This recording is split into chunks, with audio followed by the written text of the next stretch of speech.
Gambia's first private TV station, and we are broadcasting live from our studios here on Kairaba Avenue. My name is Aliu Sise, and it's now time for your weekly State of Affairs program. Well, tonight on the program, I'm joined by the Superintendent Modu Musa Sisahau, who is the Public Relations Officer of the Gambia Police Force. Piaro, thank you so much for coming on the program. It's my pleasure. And also on my left, I have Seth Matijao, who is the Executive Director of the Center for Research and Policy Development. Seth Mati, good to have you on the program. Thank you for having me. Well, in the next 55 minutes, we are going to look at the state of security in our country. Over the past weeks and months, we've been receiving reports of stabbing and killings here and there. We try to explore more what is the reason behind it. Are we registering more cases, or is it that there is more media attention as far as these crimes are concerned? And of course, other issues as far as security in the country is concerned. Pierre, let me start with you. During the last media engagement, the IGP says, crime has fallen by over what he calls 7%. Yet many Gambians, like me, believe crime is increasing. Why is there such a disconnect? Thank you very much for having me and for giving us the opportunity as an institution to have this collaboration and also as a means of communicating with the public. It's true, when we look at the records, because that is informed by the records that we receive on a daily basis from our offices within across the country. We have a unit that is responsible of collating all the information that we are receiving on a daily basis in terms of the number of cases that are reported at the police stations. And this goes to so major cases in terms of. So he was trying to compare, the data last year and this year. Okay. And as a result, it's saying, based on that, because people need to understand statistics, and he was speaking in terms of statistics, okay, not like specifically to a specific crime. Okay. He's talking about crime in general. In general. He said crime in general. But we acknowledge, yes, in the month of June, we've seen a lot of, alleged murder cases, more than 50% of which, as a result of stabbing. We acknowledge this. And I am quite sure it doesn't mean, the IGP did not say that there are no incidents of stabbing. What he's trying to say, in general, we look at the incidents of crime in this country compared to last year. This year, there is a reduction. You understand? Yes, and I think this is why it's important that we communicate all of these facts. Because of isolated incidents and the fact that they are all within a month, that is a concern. And it's a concern for all of us. The fact that the public is coming out with this, because it's our responsibility as an institution to maintain the peace and stability of this country, so that people can go about their businesses, their livelihood. Because that's the responsibility we have for the nation. And because of that, the Inspector General of Police has instructed all regional commissioners, heads of formations and units, to heighten. There is already existing, patrols ongoing and all of that. But because of these incidents, it's important that we increase our presence. And as a result, all sister services, including the military, are part of what we call our regional patrol. We have joint patrol nationwide. As we speak, I don't want to say it, but what I'm trying to get at is that there are patrols that are happening as we speak. And if you are also following our Facebook page, the Public Relations Office also has taken it upon itself to also follow some of these activities that are happening, to bring behind the scene. Because, of recent, most people are glued to their phones, right? They've been informed, with what is. And again, you talked about one thing too. I think equally, access to information is easier, it's cheaper. Now, it's just there, right? Can you imagine a murder case will happen within an hour or even 30 minutes? It's out there, everybody. Whether it's in Basse and all of you. Remember the day before yesterday, it was in CRR, right? Yeah.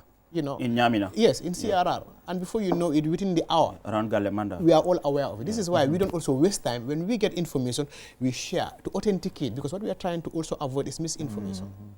Because it's important. When we keep quiet and people are going around saying X, Y, and Z, and we are not responding, then, or we are not putting it out there, then we might open that door. But fortunately, with the leadership of Inspector General of Police, Mukhtar Toure, access to information, I know the journalists, you can attest to this, that our doors are open, like he mentioned during the press conference. But I've been trying to get him on this program for several months, and he has not honored my invitation yet. Yes, that's a different story, right? But that doesn't mean we are not accessible. Yes. So basically, this is what is happening, and because the access is there for people to get information, so I think this is what is informing all of, because the fact that, we don't want to compare with the past, but because access to information is easy, it's on the phone, when it happens, people are aware of this is happening.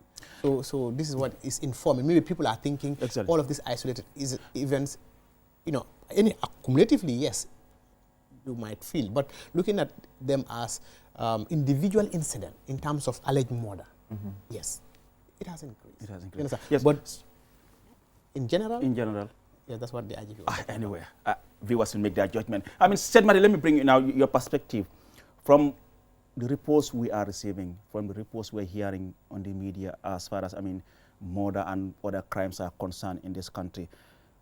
As a member of the civil society and, of course, I mean, from the Center for Research and Policy Development, do you think, I mean, we are experiencing a real security crisis, or there's just that, I mean, heightened public awareness? Well, I mean, I think, I mean, the two things. I mean, there is what we call the official statistics, which I think the Gambia Police Force has. You know, they're the ones that record in terms of what is reported, in terms of all of those issues. But of course, there is also what we call the public opinion in terms of what, you know, what the people are seeing or how they are perceiving the situation. And of course, I've been following this debate whether security has increased or it has decreased. And of course, if we're looking at it from the fear of crime in the home, especially from the citizen perspective, I mean, there's that fear that there is an increase in terms of that. And I think, you know, for us with Afrobarometer, we've been able to compare this from 2018 to now. So you'll be able to see the trend in terms of that people feeling that they're, you know, fear, or also feeling unsafe, for instance. So then the question is, what is causing all these different issues? Why are people feeling unsafe? But then the other question is, we ask is about what kind of security problems do people face within their own communities? And mostly, almost 60% of those things that people mention are issues around theft and burglary, and also the issues of drug selling and abuse. So you can see also our crime nature is not issues of instability. It's about crimes that are happening within the homes, within the communities. And so those are issues that we need to start questioning. You know, and of course, you're asking me whether the awareness has risen. I think for me, I follow the Gambia Police Force. Most of these cases that I know from the Gambia Police Force. Quite a lot of people follow the Gambia Police Force in that cases. And so there is access to social media, access to media, where people also get a lot of the information from social media. So for me, I think that is also contributed in terms of the conversation. But then the real issue is that there is a feeling of insecurity. And of course, we are seeing from the police also, they are trying to respond to that insecurity. And now where does that meet? Where does this two, the fear and the response, where do they meet? I think that's the question where we are. And so whether it is, should I be alarmist to say that we are in a state of insecurity? But I think the nature of the crimes, of course, concerns people because it is affecting their properties, it is affecting their livelihood in terms of their fear. So those are issues that I think we should bring on the table. But of course, the information is spreading wide and people are getting more aware of these issues. And Piero, earlier on you said the 7% is general. It's not like referring to particular, I mean, incidences. But can you just explain to actually what sort of crimes have reduced or increased over the past 1 year? Yes. So if you look at, we have major crimes that are occurring. Okay, so major crime, and we have these capital offenses. Most of we talking of murder, I think is the highest, right? So murder, and he talked about burglary. We talk about rape, stealing from an individual, robbery, and these are things that we've not been hearing of recent. You know, robbery, especially last year, there are a lot of you know, robbery cases and all of that. We're not hearing most of them in the banks and, you know, around the, you know, the borderlines and everything around that, you know. So we've not been seeing some of these things happening. They are, but, you know, at the rate at which they were happening before, it's not the case, especially within this quarter, you know. And you can remember last quarter, we were having people getting into for a Bureau de Sands and you know, trying to rob people, and eventually even killing people. And this quarter, we've not witnessed any of that so far. You understand? So some of these things have actually are some of the criminal activity that has reduced. Yes. So why I think, like Sehmati said, why this is concerning is the fact that it's perception, because information is going. Information is power now. When every time now and then, within 1 month, 5 cases. And it's there on the media, and it's been repeated. It's been, you know, by how many people? Look at the social media influencers. How many people are on social media just talking about everything around the Gambia and security? You can imagine, anytime you go on social media, it's about, you know, a car lefa, then people are talking about that. Before you know it, within a week, next week again, another person. So people might have that sense of insecurity. Yeah, but let's look at these incidents themselves. Like he mentioned, you know, he talked about drug abuse. You know, if you look at drug abuse, yes, you might say a state Yes, automatically they has a stake in it. But this is from our home. This is our sons, our daughters, our children, right? This is what is happening. Look at the murder cases that even occurred within the last 1 month. If you want to die, just look into them. It occurred between people who actually knew each other, who has business happening, who have whatever reason, boyfriend, girlfriend, a customer and a client, neighbors. So in essence, we might not 100% say are domestic per se, but I mean domestic violence per se. One, it's not a state crime. And I think it's important to highlight this. Because when we say the Gambia is not safe, there is no security in this country, it's not a state crime, number one. Two, it's not an organized crime. And I think we need to understand this. It's not like a premeditated. Look at the murder cases. They're not premeditated. It's not a plan. I doubt any of those people will. Look at the former youth leader, university youth leader. Yeah. You understand what I'm saying? You know somebody. Yes. You wouldn't say that was premeditated. It was planned. Looking at everything. Look at the incident that just happened between the mechanic and the car owner. You can't say that's premeditated. Look at, the in Talinding, the satellite dish incident about football. Okay, look at the one at the apartment. So these are the ones that actually occur during this period. So the concern now is if it is an organized crime, there is, people who come together and that they are storming at people, which we have seen in the just recent past, last week. We got this information. Small boys in around Fajikunda, Talinding, Bundung, and all of that. Yeah. Unfortunately, we were on patrol in Brikama, around Brikama End, around the Jar Oil, as early as 5 to 6. A Gele or whatsoever was passing by our vehicle and, forced us to stop. When we stopped and they were shouting, please go rush now and help people at Faratu Busumbala. These small boys, more than 100 of them are, just stopping people and this and that. So we have to... Gangs, the issue of... Yeah, small boys. Those issues are also coming up in our surveys. Small boys. Problems, 11, 12, 13 years, I'm telling you. Because we arrested them. We arrested some of them. Others escaped, but we arrested some of them. And these people are 11, 12, 13. So where does this leave the future of this country, Seth? If we can have boys as young as 11, 12, trying to form gangs, something is fundamentally wrong somewhere. I mean, we started picking this up since 2019 in our surveys. And for me, it was like surprising. I grew up in this country. I'm in my 40s today. I mean, I like, of course, boys football teams. That's what I know. Like, Pusunda and all of those things. But now, we're seeing this. And I think the first time I saw it in 2019, I said gangs. That was about 1%. It was just showing up. Yeah. But today, when you look at it, it is around 9-10% in terms of our data. And that is showing that it is becoming a problem. It is becoming a problem. It is becoming a social issue. And communities are reporting this as issues. And of course, the places that he mentioned, you can point to where all these issues are happening. But where does this leave our society? For me, is two things. One, our society is changing. Yeah, that's the first thing that we have to accept. Government, security forces, communities, families, society is changing. Before, traditionally, people used to be like in a home, you live there with your grandmother, grandfather, person live. But now we are more into nuclear family, we are more urbanizing. So all of these things are coming up.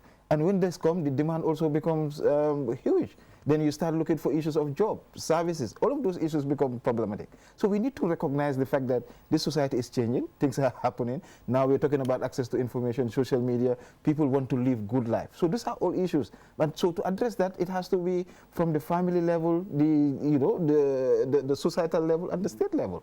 And so those are the issues that we have to have in terms of the conversation, and not just to say, well, there is crime, police this, police that, but to have to understand it from a sociological perspective and also to look at it from that side. And Piero, with all this, out of all these cases that have been reported in the media, how many of them have been investigated? And if yes, how many are still unresolved? Because people complain that the police are very good at every time updating on the Facebook that there's just last report, there's just murder case, we are investigating, and that's the end of it. People don't get to hear anything again. Yeah, so I think... What is going on? Yes, I think people need to understand how the police work, the function, the role of the police. People need to understand this. And I think sometimes some of the people who are online saying X, Y, and Z do not really take time to go and understand the function of the police.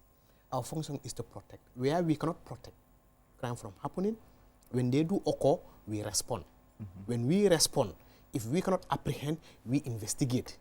When we investigate, then we are able to know who committed that. And when we are able to know that, we arrest, we apprehend. When we apprehend, we prosecute to the courts. Now, if it is a capital offense, murder, rape, treason, the list goes on, capital offenses, we mention this, we develop the file, we mention it in the magistrate court. In the magistrate court, police don't have jurisdiction to go beyond that. Okay, those cases, are beyond the magistrate court. So they will be mentioned and the case would be transferred to the criminal division of the High Court. When they are taken there, now this file is transferred to the state. Now the state will proceed with this case. That's where we stop. And this is what we always say. We say, this happened, we've investigated, we have apprehended, we have taken them, handed over this case to XYZ. We are done. And we don't go for that as a police force, to give people feedback. There are instances where we do, but because cases of murder case, sometimes it takes time. So before you even get to that, you lose track of what is happening. You understand what I'm saying? So we don't do that. So what we are advising is, we have journalists who cover the courts, who gives people feedback. Yeah. And I think it's important that, people get to this and read and understand what is happening. I know a lot of people are saying, because we are the ones there, we are the operators on the ground. We are the one arresting and all of that. Police will and all of that. But we need to understand that, and we need to be fair to the police to understand that we are actually within our mandate and we can't go beyond that. And for you, Seth Mati, what are some of the social factors that you may think are behind all these crimes happening? Some would tell, okay, youth unemployment and all those things. Do you think that is? I think there are many factors. For me, I always start with the family. The family is changing. That's the reality that we need to look at. Are we spending more time with our kids? Are we on, as parents, do we know what our kids are into? Are we following their everyday engagements? Who are they with? What are they engaged in? Yeah. Are they in a football team? Are they in that? So, for me, it's the family, and it's the starting point, because the family is changing, and sometimes you have also quite a lot of, like, for instance, single parents finding it difficult to raise kids. So there are a lot of those issues. Then you come into the job, economic, because if you look at most of the crime, it's mostly theft. It's about survival. So you look at that people want to survive. So how do you address the issue of survival? Then that's where the issue of job comes in. But jobs should not be just like, okay, come get jobs. What kind of jobs do people want? How are you going to get those jobs? Are people trained for jobs? And is the government ready to create those opportunities? So those are all these different questions that we have to ask to address the issue of crime. But at the basic, it must be, how are we raising our kids? How are we building the family? And those are things that we need to start talking about, for me. So for you, what weaknesses do you think exist as far as our security is concerned? Or do you think the government is investing enough in crime prevention, compared to crime response? So there is the preventive aspect, and there is that, like he mentioned, that responsive aspect. When I look at the police, I see two aspects. There is that protection aspect where they're trying to do patrol and all of those issues, and of course the responsive aspect where they are not. Sometimes we see people arrested and all of that. But I'm seeing another new aspect that the police are doing, which is also, for me, is more of prevention. And that is what we call community policing. How do you get into the community before even incidents happen? And for me, that is the most cost benefit in terms of this response. Because when you respond, when you're doing all of those things, you spend money. It's just like healthcare. Preventive primary healthcare, trying to prevent, making people aware to ensure that what causes health and sicknesses. When you do it, the same approach within the police force, engage the community, talk to the people, then you see that it goes down. So there is that kind of investment that we need to talk about. And security is governance, require a lot of investment. We've been going across the country. Of course, the police are still challenged. Even people know that. People feel like they are not well equipped to deliver their job, because sometimes because they are delivering service. And so sometimes when people need them, they call them, they say, vehicles are not available, all those challenges. Those are things that the case? How equipped address. Is the police, is the security? Yes, like he mentioned, this was a question that was thrown to the IGP in his last conference, and he acknowledged the fact that, yes, there are certain instances, certain stations, we don't have, every station do not have a vehicle. That is obvious. And like he mentioned, is that plans are on the way to ensure that we whose responsibility is it to ensure all these things available to the police? The IGP, the minister? Let me answer it for him. No. What do you think? No, it's simple. Okay. like so you see so everything that we're talking about, the services, the money, everything comes from the national budget. Okay. It's how you do the allocation. I mean, currently for me, if I'm to, based on my assessment, at least every police station, at as low as the district level, should have at least 1 or 2 police vehicle. For me, that is the most basic that we need to go. And those allocations must come from the government. It must come from the executive and also the National Assembly. They are the ones that are responsible for those things. So these people are like the tools, that their job is to do this and that, but to do that job, they have to be provided that money. And so sometimes when we talk about all this security, we put the blame on the people in uniform. Let us not forget the people behind the scene, those that are funding, those that are pushing. And that's the more reason I asked the question, because but many times people blame them because they see in uniform. We have to do the advocacy for them. So that no, I think it's not a difficult one. I think, of recent, these are discussions that are, in the open. People know all what is happening, and the concerns are very genuine. People want to be secured, and we are doing everything possible. And I think at the moment, to be honest, like you mentioned, I think the Gambia Police Force is doing, is doing very well. Is doing, I wouldn't want to use the word more than enough. What I'm saying is that he talked about community policing. We can say primarily that's not our responsibility. You understand what I mean? Primarily that's not our responsibility. Our responsibility is to enforce the law. It's not to educate people. It's not to, discipline people or whatsoever. That's not our function. Like we always say, ignorance of the law is not an excuse. Yeah.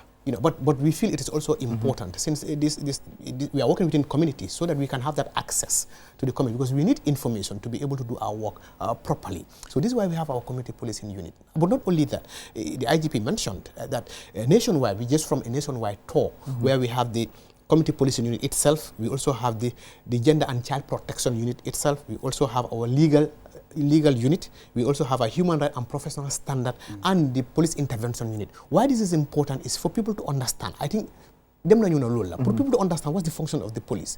You understand what I'm saying? What is their responsibility? How can they contribute to their security? Because security primarily, it's an individual responsibility. Of course. Yeah. Of course. Primarily. And I think we need to look at that. Look at those children that we arrested. Imagine that same Saturday, before the patrol, 3 people were alleged to have killed their colleague. 3 boys. You've not read that. We published it the day before yesterday. They are 14, 15 years. They are in schools. They are alleged to have killed their colleague. As we speak. Kids who should be in school. That was a Saturday night. 4 a.m., 5 a.m., 6 a.m., we arrested these people. We saw more than 100 of them around Busumbala Farado. We ran after them. They went into compound. The ones that we are able to arrest are the ones we arrested. We arrested more than 30 of them. And the instructions were very clear. We said to the officers, don't release them.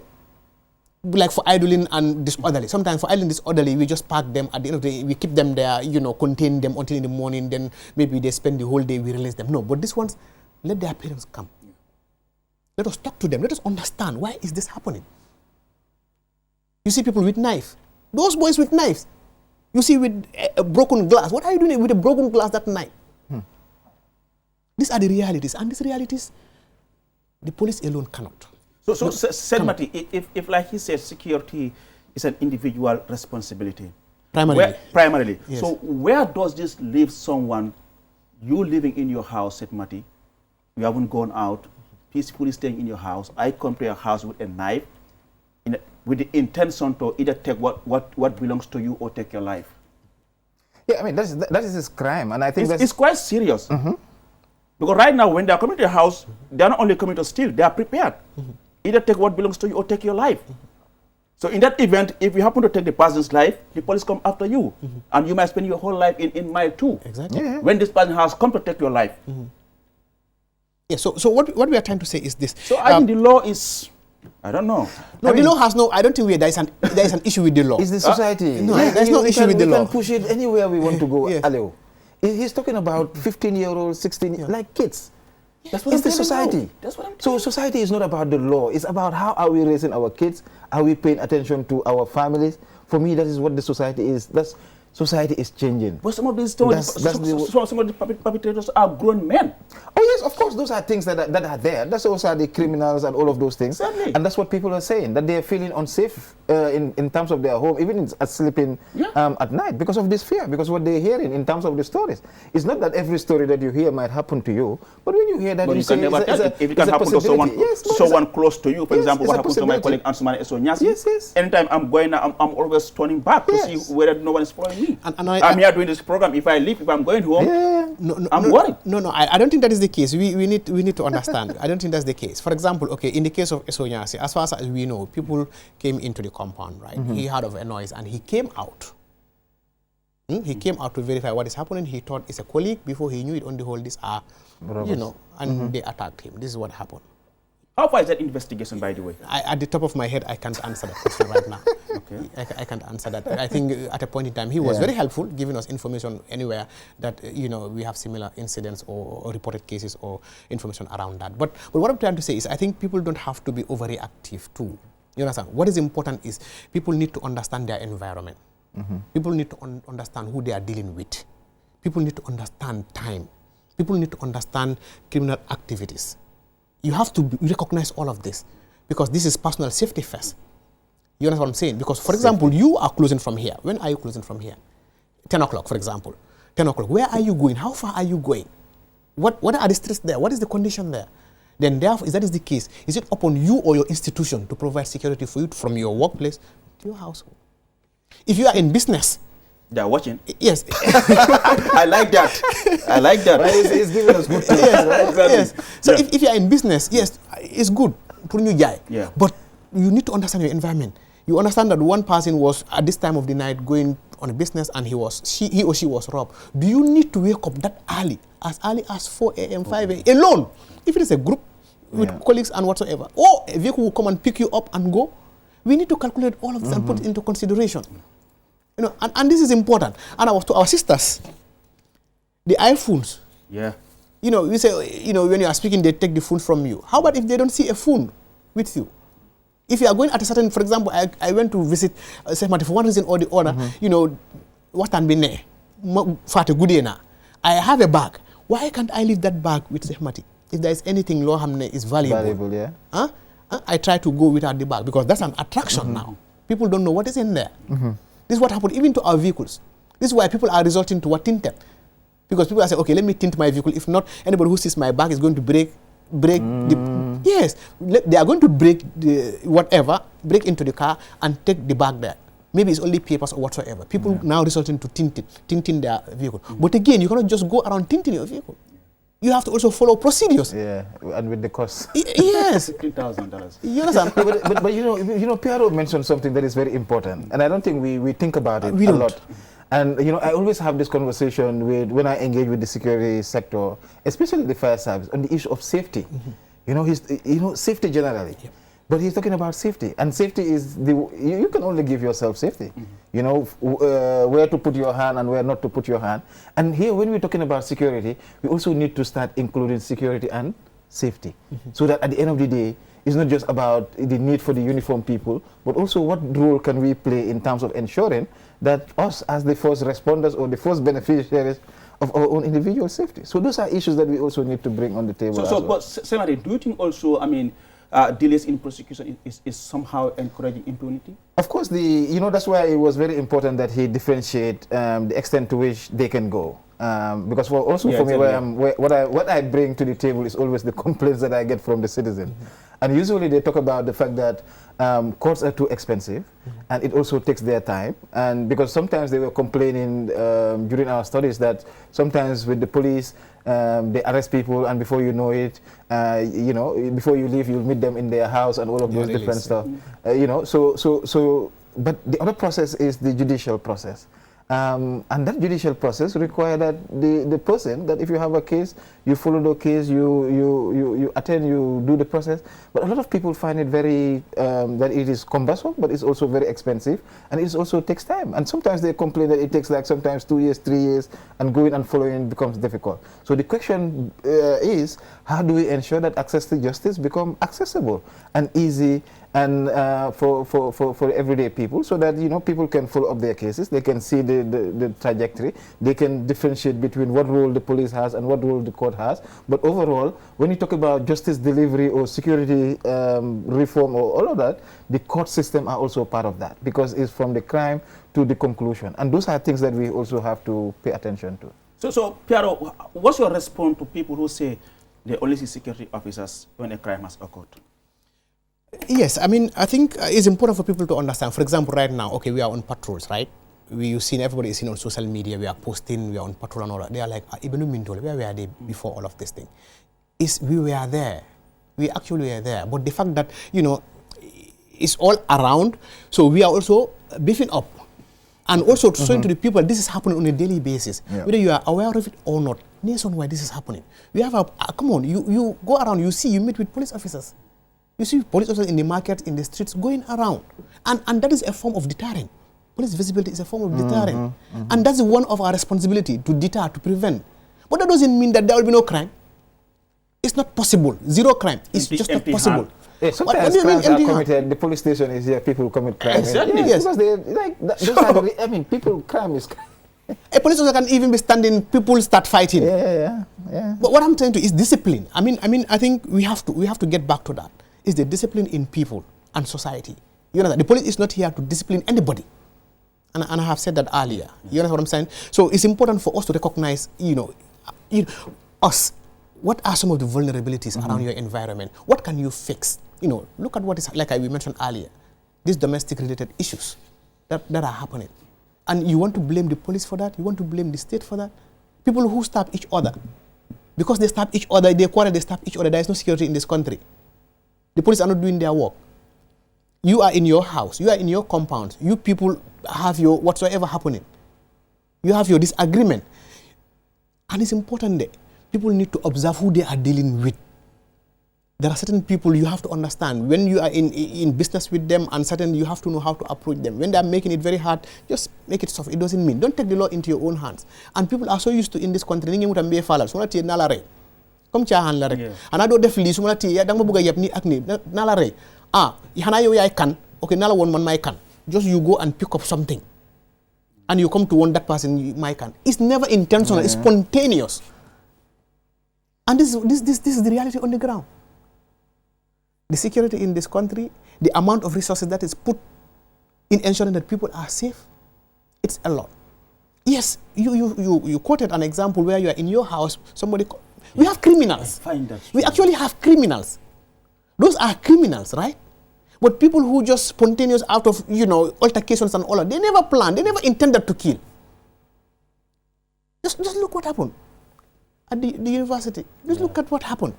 These are the cases. And because of these people say they are not safe. Does that amount to insecurity? No. It does not amount to insecurity. You and I, are we going to quarrel? You understand what I'm saying? I don't think so. So this is why... we can quarrel. That's normal. That's very normal. So exactly. People need to recognize that and really know who they are dealing with. That is more important, and that they take advantage and report matters. When they have issues, contractual issues or whatsoever, because people also need to understand. You talked about litigation, the courts and all of that. There is criminal and civil litigation. You understand? And we need to understand this because there are processes we need to follow. For example, we have seen in recent times people want to protest, or they already protested because they felt, the student leader. I think that the specific one. The student leader, because they feel one. Because I don't really understand personally. I don't really understand the need for the protest. Though this is democracy, we can express things anyhow. But what I'm trying to say is because there are established procedures to follow. The person who committed the crime is apprehended, is arrested. The person who committed the crime is remanded. The person who committed the crime is taken to court. The process is ongoing. You understand what I'm trying to say? But probably judging from past instances where we have seen one case drag for years before justice is served, that's saying with one quick justice to serve. But what is quick justice? What is quick justice? They came out. What is And quick also justice? because of somebody was a youth leader, students of University of the Gambia, people came out to say, you know what? No, what I'm saying is, what is quick? Because we have processes and we have evidence to present. There are cases that recently, I guess you've seen about 2 cases that we lost in court, the FGM case and another case we lost in court. What are we rushing at? Because we need to ensure that this, because it's democracy. Unless the person is convicted, you cannot say the person is the one. Yeah. You have to be able to bring everything on board. Why the rush? Said Mati, during that protest, I saw people are asking for the government or whoever to bring back the death penalty. What's your take? Has the death penalty left? The death penalty is here. It's still, but there's a moratorium. So now the question, yes, if they want that, I mean, that's a demand that they have. The government need to think about that. Is this something you support? I mean, what is the question would be death penalty for what? What is the correlation between death penalty and crime? I mean, I think the debate has been on that. Maybe they think that could be deterrence. I mean, people have been killed. Maybe if someone is taken to Westfield and just this thing, and then everyone say, so people might take. No. Like, I mean, like, if people, then one murder case would have stopped everything from happening. But it is happening like how many? 5 within a period? Yeah, somebody killed somebody, he got arrested. The fact that he was arrested should have prevented everybody else from doing that. But like he explained, certain things happen. So for me, I mean, like there's been this debate in terms of, and in our evidence, majority of Gambians want the death penalty. I mean, that is there in terms of what they want, because they feel like that will lead to that. But yes, the question is, would that stop crime if that is what you want to solve it? And where's the evidence to show that there's that correlation? For me, that's what I want to see. It's not like I want it. So for you, I mean, what is that single reform you think will have a big impact on reducing the crime rate? Social. Simple. Socio-economic. Social. I will add economic as well. Okay. Social. You see, if we address our social problems, we address a lot of issues.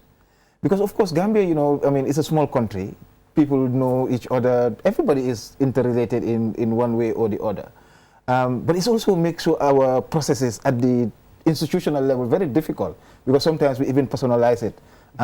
You know, in that nature. But if we're able to address the social issues, get more of the religious leaders, start talking, getting involved. I mean, because these are people that they listen to also. If you look at our evidence, it's showing also the trust level. So they need to be involved in all of these different processes. Let us not be using our religious leaders when it comes to only Ngente, Hell, Aguirre, because they have more value that they can build in terms of the social fabric of our society, even at the national level. Both Muslims, Christians, traditional leaders, these are important elements within society that we need to start engaging. But we have to be more human. You know, we have to be more human. In terms of the fact that we need to appreciate each other and be more patient. Just this morning, somebody wrote to me and said, "Can you contribute a chapter on anger in politics and something like that?" It seems like we're very angry now. As a society, what is that anger? So those are issues that we need to also address, you know, and then, you know, take life easy, because we're all traveling. I have an example of that. Just yesterday, can you imagine, yesterday in the evening, late in the evening, 11 to 12 at night, you know, I received a call from Welingara to Tabokoto. A lady called and said, "Please help us here. There are boys who are fighting, the machetes and, you know, cutlasses, you know, came out. So can you help us?" So I called PIU. There was a station at Taboko, you know, we have a station there in the nights. So he called back that I said, yes, they are coming. So I said, what happened? He said, these boys were sitting down in the street and they said, car headlight, lampomoto, more taxation call. Can you imagine? You talked of anger, it just reminded me yesterday. Lampomoto, can you imagine? You are in public space. In essence, you're tonsa. Moto bi mom si kaw tali bi la nek. Mom mu ngi dem yonam o mu ngi park, and for how long will the light be on you? For how long? If it is passing or if it is stopping or parking, for how long? That it has to lead to that until people have to call the police to come. Can you imagine how intolerant we are or we are becoming? Because that's intolerance, boy. Society. Public road. At everything in Wahlan, you sepu ye, more father go police all. Because security man traja. When people in your idamol in your sepu. On what? And many be farajang yenyo sepu munela. On what ground? What can you tell us tangibly that they kill each other for? What? And now people are saying there is no security. The police manyinke. How can police can never do that? Because police cannot be everywhere. People cannot be in their homes. You are the first people.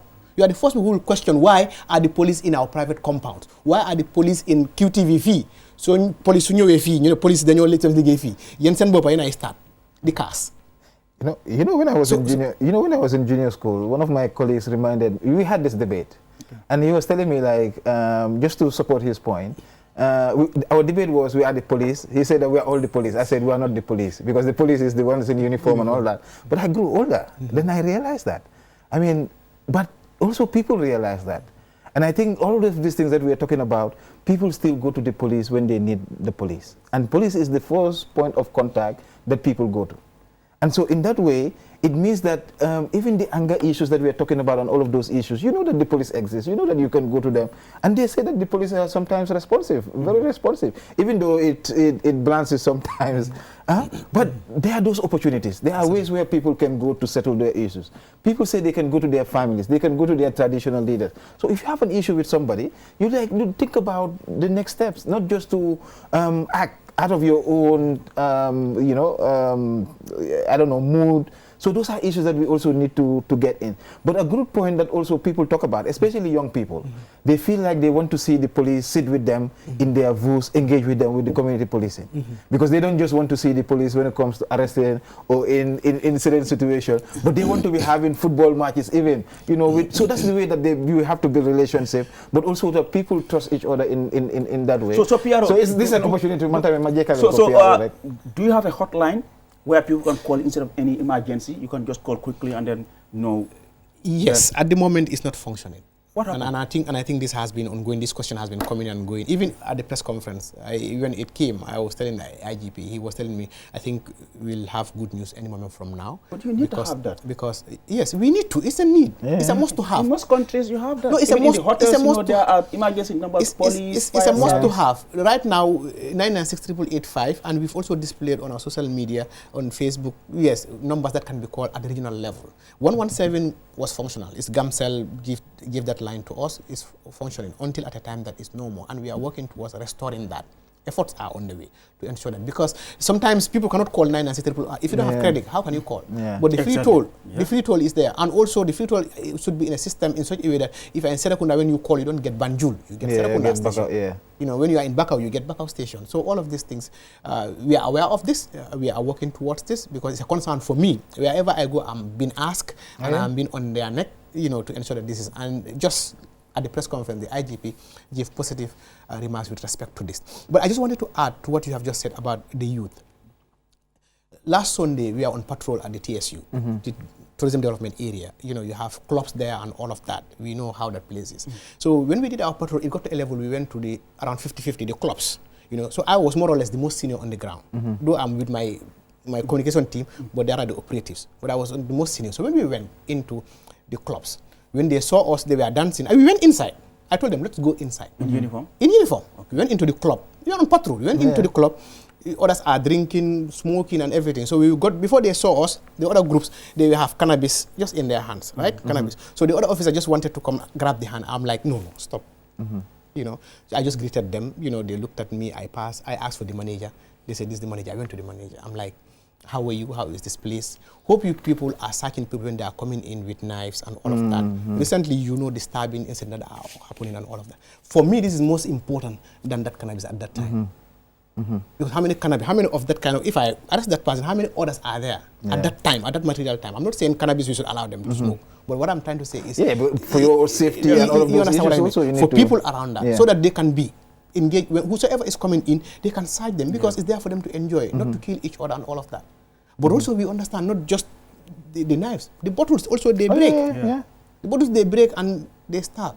So I think we should have that conversation you're talking about. It's a conversation and it's going to be an ongoing one. We are doing our part at the level of the Gambia Police Force. We have our units, the community policing unit. We also have our communications unit. We are on social media, on Facebook, and we are going around to schools and everywhere to do the best that we can do, even beyond what is expected of us. Because what is expected of us is to arrest people when they commit crime, to prosecute them. But we are going beyond that to educate, in terms of advocacy, making people understand. When we talk about domestic violence, when we talk about child marriage, we talk about, you know, battering women, whatever, whether men. I understand that even sometimes women women also beat their husbands. Men are victims of gender-based violence. That's what I'm saying. You know, that's why it is called gender-based violence. You know, exactly.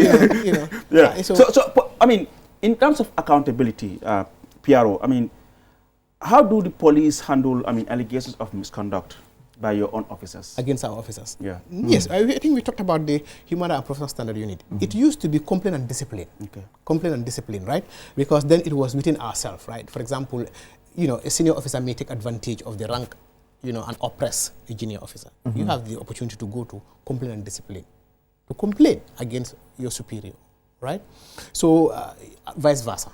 But when we had this democratization process ongoing, you know, then it was changed. The name was changed to Human Rights and Professional Standard. Okay. Now, it means that not only police officers can report police officers, but even civilians can report police officers to the police. Yeah.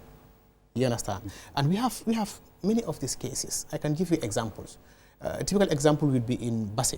We had about 8 of our officers year before last now, when the Inspector General of Police, Sidi Mutato, just came in within his first 6 months. These people are found to be doing what we call cult mission, you know, about the cigarette enforcement, tobacco enforcement, and all of that. You know, they more or less come together from their own group. After normal activities, they go around disturbing people and all doing that. Yes, and they were reported and they were investigated. They are found guilty. They are all dismissed from the force. So that's one. Okay, that's one. We're running out of time. So yeah. So what about your men during protest? I have seen most of them. They go out. They are masked. You don't even know who is who. Said Madi, how do you see that? Is that appropriate? What are they hiding? Well, I mean, that's a good question for them. What are they hiding during protests? Why do you have to mask your face? That's a good question for the police. I mean, I'll wait for I don't know who you are. I mean, there's no name, so this is Mr. X, Mr.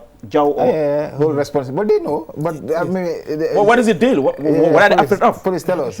No, actually, we're not afraid of anything per se. I think sometimes this is something that we think is not an issue at all, because every police officer that is deployed is registered. We know who is deployed where and where, and we have commanders who are leading this. We know, because no police officer acts without instructions. You understand? Where, yes, now instruction is given and people have dispersed these people. There are commanders, not just one person. You have sections who are monitoring whatsoever. But we need to understand there are certain acts of police officers people perception. He talked about it. Perceived to be wrong. Perceived to be a violation of human rights. I may not agree with him. I don't know. You understand what I'm saying? But in reality, they are not. For example, putting on the mask, is it right? Is it appropriate? It depends. Why are you hiding your face? No, it depends on if which context. If you are legal operations, why do you have to hide your face from people? When you go there, people know this is a PRO. Yes. You don't hide your face. You don't cover your face. Yes. Why are they covering their faces? No, that's what I'm saying. I'm saying that there is no issue as to why they hide their face and they don't hide their face. Because what is important is what they are doing. Is it actually in the right direction or not? And I think this is what is important, what they are actually doing. So in those cases, those people who mask their face, at any point in time, have they done anything during those protests or process that is considered as violation even they do, how will you identify that this was Mr. Jao? Yeah, that's why they're saying that everybody is listed. This is what I'm saying. We know. Yeah, we are listed, but on the ground, someone can do something and you wouldn't be able to know who did it. Come on. Listen, it's not possible. You on social media, you journalists are everywhere. We have seen few of them. Is it around? I can't remember whether it's the Maniran case or not. But during the Maniran case, we saw some clips when our officers, someone is arrested, and officers just stamp the person. Yeah, we saw that. That was bad. That was bad. That didn't represent the police. One important thing I think I want to bring here. I think is it protest? You talked about protest. Is it Ba? I can't remember his name. Aliuba. Is it Aliuba, the Rastaman? Who usually, habitually. You guys have been abusing him. Yes, our people will lift him. Is it something they enjoy? You understand? No, I mean, he has been the only person so far as I know, that I see on social media captured in that circumstance. But one thing that I would agree. Is it something you will condemn? Let me finish. Okay. The throwing of him into the truck. Yes, we agree. Okay. You understand? But the manner in which he was arrested, he was lifted is part of our procedure. One, when arresting on a normal circumstance, if I'm arresting Sehmati, I will come to Sehmati, I will talk to Sehmati that Sehmati, I am X, Y, Z. I'm already in uniform. Yeah. You already know. You are under arrest for X, Y, and Z, or you are needed at the police station. Why am I needed at the police station? Or you are needed for not paying the security fee at the airport. Yes. Yes. So So he would now say, okay, I would tell him, okay, you can follow us to the station. He can say, why am I going? I can tell him, when we get there, we'll tell you. Now, if he insists that it's not going, there are two options. The first option is, because police officers always go in pairs, right? If we can force him to go, because that also depends on the issue at hand, right? If you can force him, we'll force him to go. If we cannot, you go for the enforcement and come and force him to go. Now, in the case of the protest, and we have seen this similar incident also in 30 seconds, time is up. Okay, so what happened is, if you refuse to go, you refuse to be arrested or whatsoever, whether you lie down on the ground or whatsoever, we'll lift you. We'll lift you and we'll take you. This is part of the procedure, and I think it's important that people understand this. Lifting the person is not. But the throwing, yes, I agree. So if you lift, you lift nicely. Yes, we lift and we put you in the vehicle. But throwing you, I totally agree. Thank you so much. I mean, Superintendent Modu Musa Sissaho, who is the Public Relations Officer of the Gambia Police Force. It was good to have you on the program. Said Mati Jau, Executive Director, Center for Research and Policy Development. Thank you so much as well for coming on the program. Well, viewers, with that, we bring an end to this week's edition of your weekly State of Affairs program. I was your host, Aliou Cissé. Do join us next week. Until then, bye-bye from me and the entire team.